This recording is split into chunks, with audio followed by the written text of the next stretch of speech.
હવે વાત કરીશું ઠંડીના ઘટતા જોરની।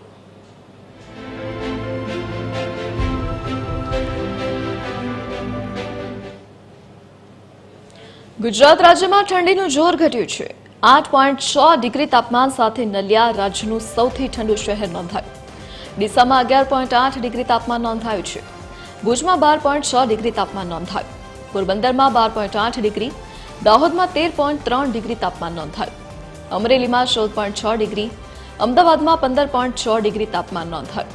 ગાંધીનગરમાં 15.2 ડિગ્રી, દીવ અને દ્વારકામાં 15.8 ડિગ્રી તાપમાન નોંધાયું।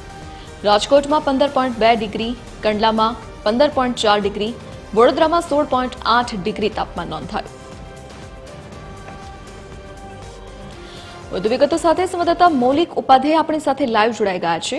જે મૌલિક, હાલ રાજ્યમાં ઠંડીની શું સ્થિતિ જોવા મળી રહી છે અને આગામી સમય માટે હવામાન વિભાગની શું આગાહી છે ઠંડીને લઈને?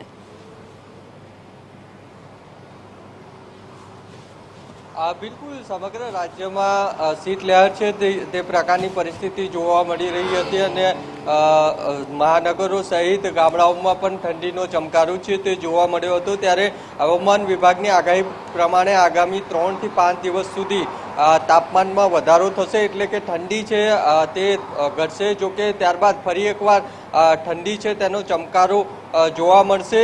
એટલે આ પ્રમાણે લગભગ 3 થી 5 દિવસ સુધી ઠંડી છે તેમાં ઘટાડો નોંધાશે।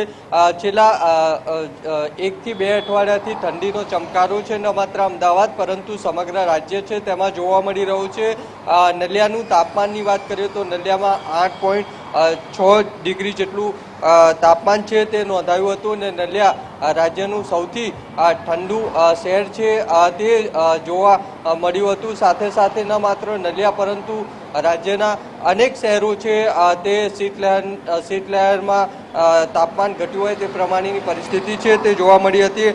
ખાસ ગાંધીનગરની વાત કરીએ તો 15.2 ડિગ્રી જેટલું તાપમાન છે તે ગાંધીનગરમાં નોંધાયું હતું અને મોટાભાગના જે સિટી છે તેમાં 16 ડિગ્રીથી ઓછું તાપમાન છે તે જોવા મળ્યું હતું। પરંતુ હવે આગામી 3 થી 5 દિવસ છે ઠંડીમાં આંશિક ઘટાડો છે તે થશે લઘુત્તમ તાપમાન વધવાના કારણે। જોકે ત્યારબાદ ફરીથી એકવાર લઘુત્તમ તાપમાન છે તે ઘટશે અને ઠંડીનો ચમકારો છે તે ફરીથી જોવા મળશે।